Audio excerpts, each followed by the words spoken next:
Hello viewers, welcome back on my YouTube channel bliss edu learning by Nisha. आज हम इस video में detail में डिस्कस करेंगे इंपॉर्टेंट इंटरनेशनल ट्रेड थ्योरीज जैसे absolute advantages theory, comparative advantages theory, Heckscher Ohlin model हो गया, आपका लियोंटिफ पैराडॉक्स हो गया। तो ये कुछ इंपॉर्टेंट इंटरनेशनल ट्रेड थ्योरीज है जो हर एग्जाम में पूछी जाती है। केवीएस में प्रीवियस ईयर्स एग्जाम्स में बहुत बार यहाँ से क्वेश्चन पूछे गए हैं। तो जनरली डेफिनेशन बेस्ड क्वेश्चन आते हैं, कौन सी थ्योरीज किसने दी, कब दी, साथ में एजम्पशन कौन कौन सी थी, और कोई टेबल देकर पूछ लेते हैं कि बताइए कंट्री को कौन सा गुड एक्सपोर्ट करना चाहिए, कौन सा गुड इंपोर्ट करना चाहिए।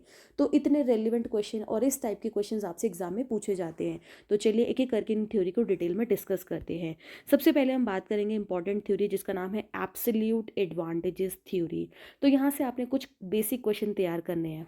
तो एब्सोल्यूट एडवांटेजेस थ्योरी बेसिकली इस थ्योरी को दिया था एडम स्मिथ ने। Very important. Absolute advantages theory को किसने दिया था? एडम स्मिथ ने दिया था।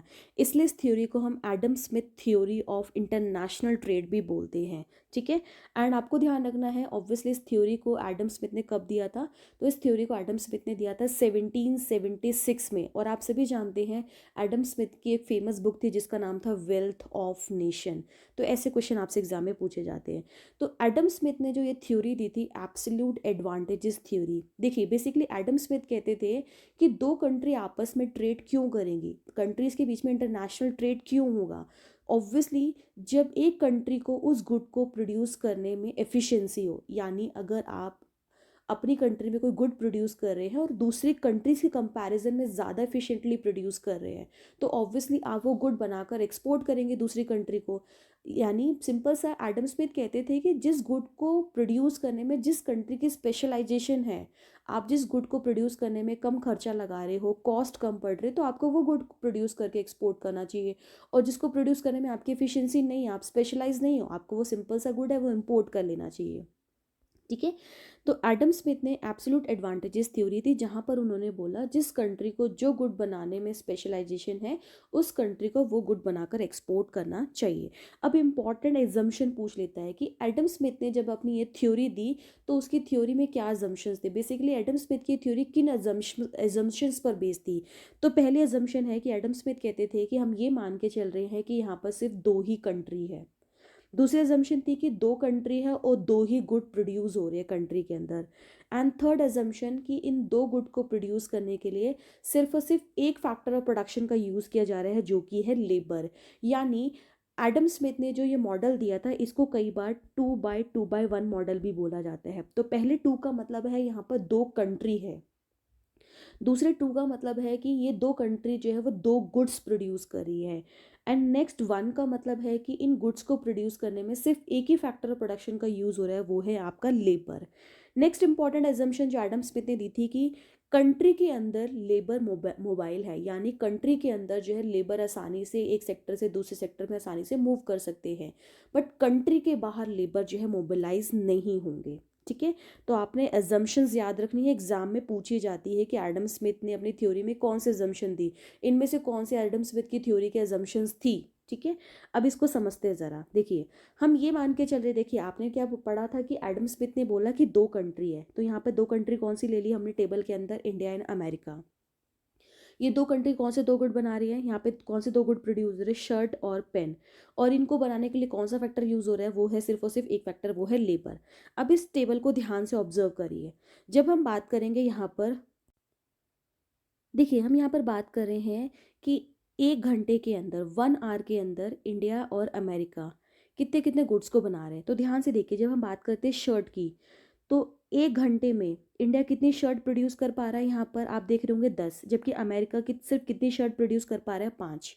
यानी 1 आवर के अंदर अगर हम शर्ट की बात करें तो इंडिया 10 शर्ट्स प्रोड्यूस कर पा रहा है, लेकिन अमेरिका सिर्फ 5 ही कर पा रहा है।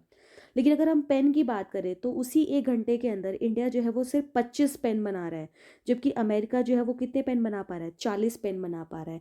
आप देख रहे हैं, यानी बेसिकली आपने नोटिस किया होगा जब हम शर्ट की बात करें तो इंडिया जो है वो ज़्यादा शर्ट बना पा रहा है, यानी इंडिया 1 घंटे के अंदर अमेरिका के कंपैरिजन में ज़्यादा शर्ट प्रोड्यूस कर पा रहा है, यानी उसको शर्ट को प्रोड्यूस करने की कॉस्टिंग क्या पड़ रही है, यहाँ पर कम पड़ रही है।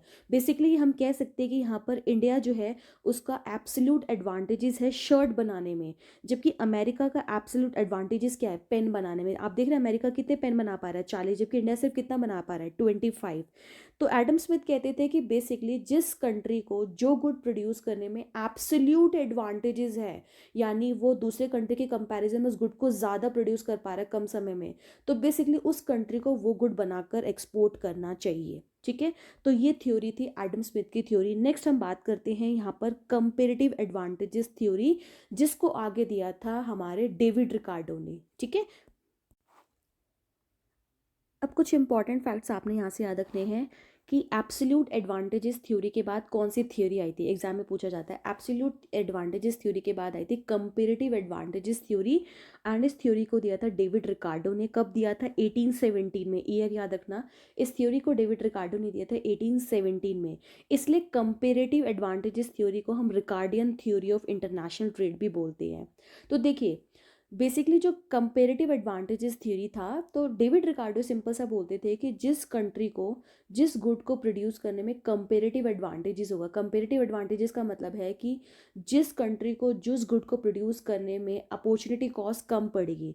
अपॉर्चुनिटी कॉस्ट कम पड़ने का मतलब क्या है कि आप कोई गुड बना रहे हो, ठीक है, अगर किसी गुड को बनाने की वजह से आपको दूसरे गुड की कम यूनिट को सेक्रीफाइस करना पड़ रहा है, तो ऑब्वियसली आपको वो उस गुड को ज़्यादा प्रोड्यूस करना चाहिए।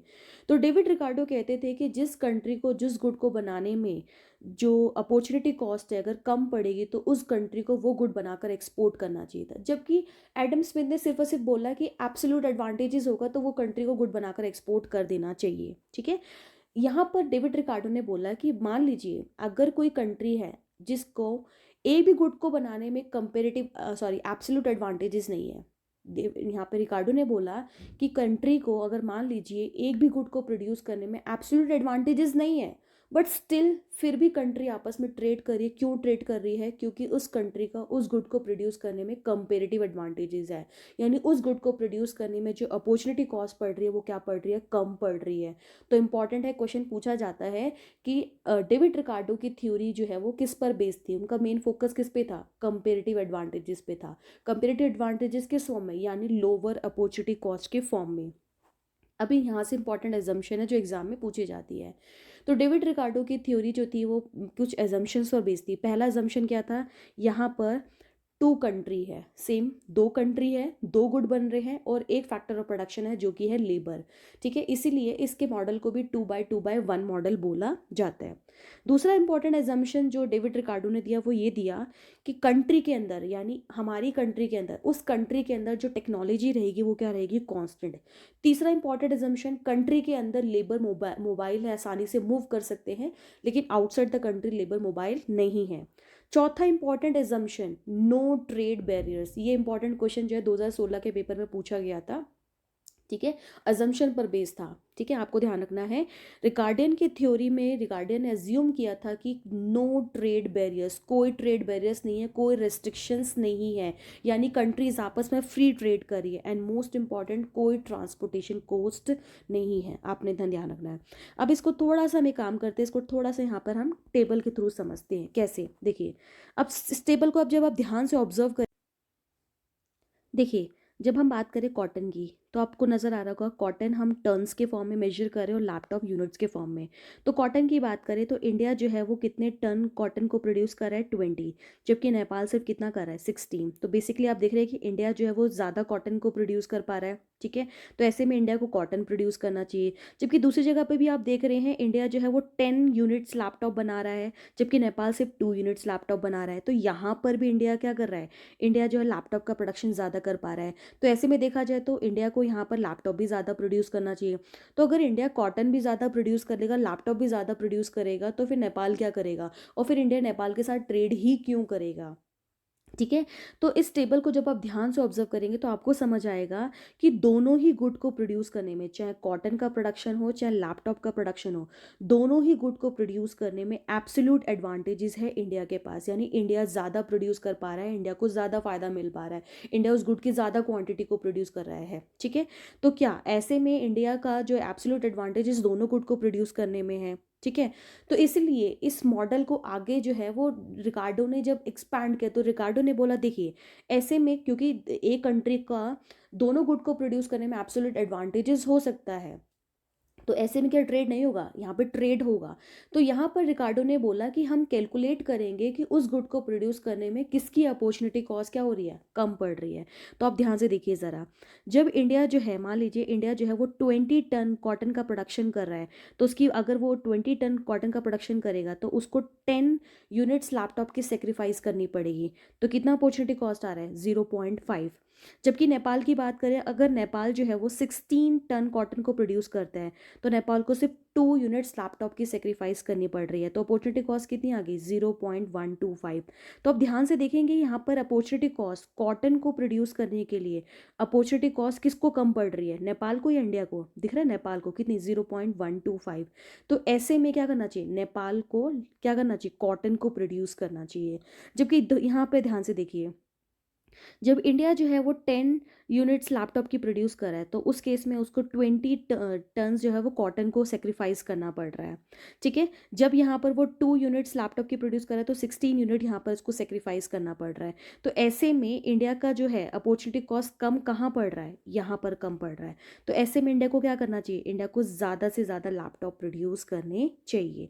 तो रिकार्डो ने बोला कि जिस कंट्री को जिस गुड को प्रोड्यूस करने में कंपेरेटिव एडवांटेजेस है, यहाँ पर जो है नेपाल का कंपेरेटिव एडवांटेजेस कहाँ है, कॉटन में है। तो इसलिए नेपाल को कॉटन प्रोड्यूस करना चाहिए, जबकि इंडिया को क्या प्रोड्यूस करना चाहिए, लैपटॉप, क्योंकि इनको प्रोड्यूस करने में उस कंट्री को अपॉर्चुनिटी कॉस्ट क्या पड़ रही है, कम पड़ रही है।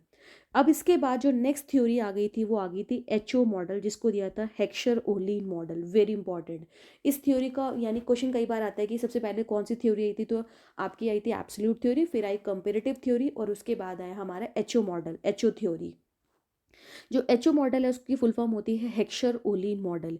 बेसिकली इस एचओ मॉडल पे जो मेन काम किया था वो किया था एली हेक्सर ने 1911 में, 1911 में पहली बार इस पर जो मेन काम किया था वो किया था एली हेक्सर ने। एली हेक्सर के ही एक स्टूडेंट, एली हेक्सर के खुद के स्टूडेंट थे जिनका नाम था बर्टिल ओलिन। तो बर्टिल ओलिन ने फिर इस थ्योरी पे काम किया और 1933 में उन्होंने इसके अंदर अपने कुछ पॉइंट्स को ऐड किया। ठीक है। तो बेसिकली जो एली हेक्सर थे यहाँ और बर्टिल ओलिन थे, वो दोनों, उन दोनों ने मिलकर इस ट्रेड को या फिर इस थ्योरी को क्यों डेवलप किया, क्योंकि वो डिफरेंट ट्रेड पैटर्न को जानना चाहते थे। वो ये जानना चाहते थे कि दो कंट्रीज आपस में क्यों ट्रेड कर रही है। तो देखिए, बेसिकली दो कंट्रीज आपस में ट्रेड क्यों करेगी, क्योंकि दोनों कंट्रीज के अंदर जो फैक्टर एंडोमेंट है वो अलग अलग है। क्वेश्चन आता है कि एचओ मॉडल जो है वो किस पर बेस्ड है, तो एचओ मॉडल बेस्ड है फैक्टर एंडोमेंट पे। यानी आप जानते हैं, जैसे अगर मैं बात करूँ यूएसए की, तो यूएसए के अंदर कैपिटल आपको ज़्यादा मिलेगा, कैपिटल इजीली अवेलेबल मिलेगा। तो यूएसए कैपिटल अबंडेंट कंट्री है। जबकि अगर मैं इंडिया की बात करूँ तो इंडिया में लेबर ज़्यादा मिलेगा, तो India is a labour abundant country. तो एचओ कहते थे कि दो कंट्रीज आपस में क्यों ट्रेड करते हैं, कि दोनों कंट्री के अंदर फैक्टर एंडोमेंट अलग है, और फैक्टर एंडोमेंट अलग होने की वजह से दोनों कंट्री के अंदर उन गुड्स के जो प्राइजेज होंगे वो भी क्या होंगे, अलग होंगे। दोनों गुड्स के प्राइस क्यों अलग होंगे, क्योंकि फैक्टर एंडोमेंट अलग है, तो दोनों गुड को प्रोड्यूस करने की जो कॉस्ट होगी वो भी क्या होगी, अलग होगी। ठीक है। क्योंकि कुछ कंट्री में कैपिटल ज़्यादा होगा, कुछ कंट्री में क्या होगा, लेबर ज़्यादा होगा। तो एच सिंपल कहते थे कि जिस कंट्री के पास जो फैक्टर एंडोमेंट ज़्यादा है, जिसके पास कैपिटल ज़्यादा है, वो कैपिटल को क्या क्या करे, प्रोड्यूस करके कैपिटल गुड को एक्सपोर्ट करे। और जिसके पास लेबर ज़्यादा है, जिसके पास लेबर अबंडेंट कंट्री है, उसको लेबर इंटेंसिव गुड को बनाकर एक्सपोर्ट करना चाहिए और दूसरे गुड को क्या करना चाहिए, इंपोर्ट करना चाहिए। ठीक है। इतना यहाँ से आपने याद रखना है। नेक्स्ट इंपॉर्टेंट यहाँ से एजम्पशंस पे क्वेश्चन पूछे जाते हैं। तो एचओ जो मॉडल था उसको 2x2x2 मॉडल बोला जाता है। बेसिकली यहाँ पर दो कंट्री है, ए एंड बी। एचओ ने बोला कि हमारा जो मॉडल है वो 2x2x2 मॉडल है, यानी दो कंट्री है ए एंड बी, दो गुड्स बन रहे हैं एक्स एंड वाई, और इन दो गुड्स को प्रोड्यूस करने के लिए दो फैक्टर्स ऑफ प्रोडक्शन का यूज़ किया जा रहा है, mainly labour and capital. Labour is denoted by L and capital is denoted by के। नेक्स्ट इंपॉर्टेंट एजम्पशन था कि फैक्टर मार्केट में और कमोडिटी मार्केट में, दोनों ही मार्केट में इन्होंने एज्यूम किया कि परफेक्ट कंपटीशन है। नेक्स्ट इंपॉर्टेंट एजम्पशन यहाँ से क्वेश्चन एग्जाम में पूछा गया है, वो ये है कि एचओ मॉडल का इंपॉर्टेंट एजम्पशन था कि इकोनॉमी के अंदर कांस्टेंट रिटर्न्स टू स्केल है। कांस्टेंट रिटर्न्स टू स्केल का मतलब है कि आप कंट्री में जितने इनपुट्स लगा रहे हो उतने से ही आउटपुट जनरेट हो रहा है। एंड नेक्स्ट इंपॉर्टेंट एजम्पशन की कंट्री के अंदर कोई ट्रांसपोर्टेशन कॉस्ट नहीं है। ठीक है, इतना आपने यहाँ पे ध्यान रखना है। और आप जानते ही हैं कि क्योंकि बेसिकली एचओ ने क्या बोला था, जिस कंट्री के पास जो फैक्टर एंडोमेंट है, क्योंकि यूएसए में कैपिटल इजीली अवेलेबल है, यूएसए में कैपिटल अबेंडेंट है, जबकि लेबर एक्सपेंसिव आसानी से अवेलेबल नहीं है, तो यूएसए को कैपिटल जो इंटेंसिव गुड है उसको एक्सपोर्ट करना चाहिए और इम्पोर्ट करना चाहिए लेबर इंटेंसिव गुड को। जबकि इंडिया जो है उनके पास लेबर ज़्यादा है, लेबर अबेंडेंट फॉर्म में है, तो उनको लेबर इंटेंसिव गुड को एक्सपोर्ट करना चाहिए और इम्पोर्ट करना चाहिए कैपिटल इंटेंसिव गुड को। ठीक है, तो इस तरीके से ये थ्योरीज चलती रही, बहुत सालों तक ये थ्योरी कायम रही। लेकिन उसके बाद जो नेक्स्ट थ्योरी आगे, उसका नाम था लियोन्टिव पैराडॉक्स। यहाँ से एग्जाम में क्वेश्चन पूछे जाते हैं कि एचओ मॉडल को क्रिटिसाइज किसने किया था। तो एचओ मॉडल का जो क्रिटिक था वो दिया था वेस्ले लियोन्टिव ने, और इसको नाम दिया गया लियोन्टिव पैराडॉक्स। ठीक, बेसिकली 1951 में डॉक्टर वेस्ले लियोन्टिव थे, उन्होंने इस एचओ मॉडल की टेस्टिंग करी, क्योंकि इससे पहले एचओ मॉडल आ चुका था। तो वेस्ले लियोन्टिव ने एचओ मॉडल की टेस्टिंग करी और उन्होंने पाया, और बेसिकली क्वेश्चन आता है कि उन्होंने इस मॉडल की टेस्टिंग कौन सी कंट्री में करी, तो यूएसए के अंदर करी। ठीक है, 1951 में वेस्ले लियोन्टिव ने एचओ मॉडल की टेस्टिंग करी यूएस के अंदर। तो जो वेस्ले लियोन्टिव थे उन्होंने देखा कि यार उस टाइम पे यूएसए जो है वो लेबर इंटेंसिव गुड को एक्सपोर्ट करा था, जबकि कैपिटल इंटेंसिव गुड को इंपोर्ट करा था। जबकि आपने क्या पढ़ा था, एचओ कहता था कि भैया यूएसए जो है वो कैपिटल अबेंडेंट कंट्री है, तो उसको कैपिटल इंटेंसिव गुड बेचना चाहिए और इंपोर्ट करना चाहिए लेबर इंटेंसिव गुड। जबकि 1951 में यूएसए में उल्टी सिचुएशन थी, यूएसए जो है कैपिटल इंटेंसिव गुड को इंपोर्ट करा था और लेबर इंटेंसिव गुड को एक्सपोर्ट करा था। तो इस केस में यहाँ पर लियोन्टिव ने जो है इस मॉडल को अपोज्ड किया। ठीक है, तो इतना इंपॉर्टेंट है, यहाँ पे जितनी भी रेलिवेंट चीज़ें, इंपॉर्टेंट चीज़ें थी वो हमने डिस्कस कर ली है। और एग्जाम पॉइंट ऑफ व्यू से बहुत ज़्यादा इंपॉर्टेंट है एजम्पशंस वगैरह कर लेना, किस मॉडल में किस पे थ्योरी पे बात की गई, कौन से ईयर थे। तो आई होप आपको वीडियो पसंद आई होगी। So do like, share and subscribe my channel and also press the bell icon button to get the notification of all my upcoming videos. Thanks for watching. जय हिंद, जय भारत।